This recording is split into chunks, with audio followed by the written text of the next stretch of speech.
Bismillahirrahmanirrahim. Assalamu alaykum. Hürmetli görürmenler. İstiklal gündəlik xəbərlərimizi görüşünlərini qarşı alımız. Mən Abdullah Yalğun. Programımızda vətənimiz Şərq Türkistan və dünya gün tərtibindəki ən mühim xəbərlərini huzuruna sunumuz. Qınamızda qıtanlar ekranımızda olsun. Qozog'iston taratqullari Şərq Türkistandagi saxta təşviqat orqanları bilan aloqani kuchaytirmoqda. Qozog'istonning bir taratqu o'miki bu hafta Şərq Türkistonni ziyorat qilgan bo'lib, Xitoyning Şərq Türkistondagi saxta təşviqat orqanları bilan aloqani texmo quyuqlashtirish haqida va'da berilgan. Qozog'iston xalqaro agentligining aloqador xabarida bildirilishicha, Qozog'iston taratqu o'miki ziyorat jarayonida atalmish Xinjiang radio televiziya stansiyasining amaldorlari bilan ko'rishgan. Yig'in jarayonida Xitoy amaldorlari Qozog'iston bilan axborot media hamkorligini kuchaytirishga, qozoq tilidagi mazmunlarni ko'paytirishga va'da bergan. Xabarda atalmish Xinjiang radio televiziya stansiyasining 2004-yildan 2017-yilgacha Almutadagi aloqador organlar bilan hamkorlashib, qozoq tilida o'rtaq programmalarni o'tirg'i chiqarganligi 2018-yildan 2021-yilgacha Qozog'iston televiziya stansiyasi bilan hamkorlashib, Xitoycha programmalarni qozoqchaga tarjima qilib tarqatganligi qatorliq ma'lumotlar qayd qilingan. Xitoy amaldorlari yana 2026-yili Xitoy chog'ini mazgilida Qozog'istondagi sheriklari bilan hamkorlashib, Turkiston Jumhuriyatlaridagi naqshchilar qatnashtirilgan chog'anliq kechilik o'tkazishni planlaganligini bildirgan.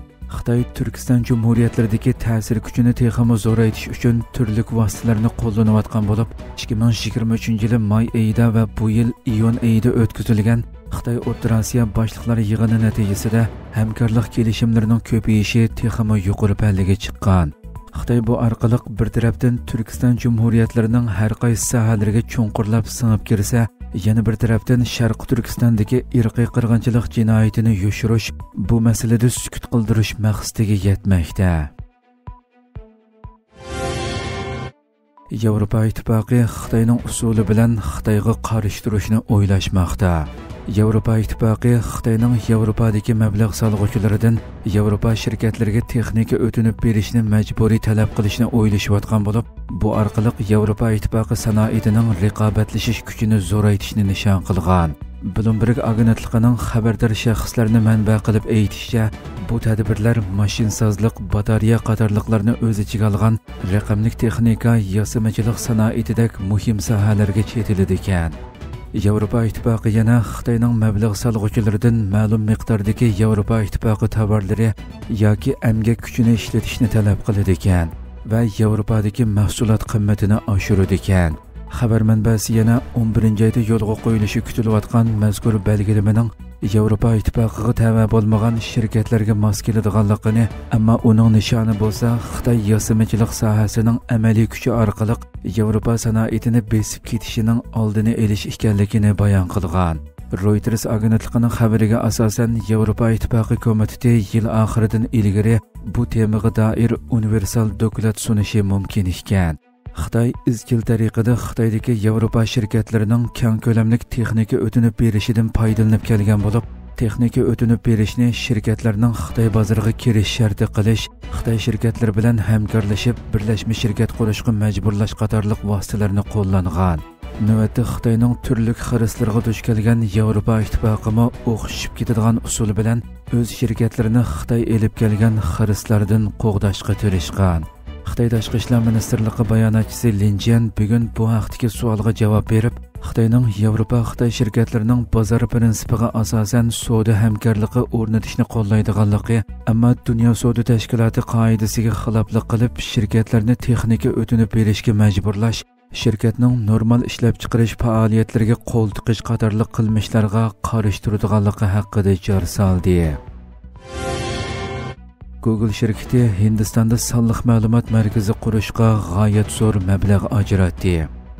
Alphabet shirkatining bir qismi bo'lgan Google Hindistonning janubidagi Andhra Pradesh shtatida g'oyat zo'r sonliq ma'lumot markazi va sun'iy idrok markazi qurish uchun $15 milliard mablag' solmoqchi.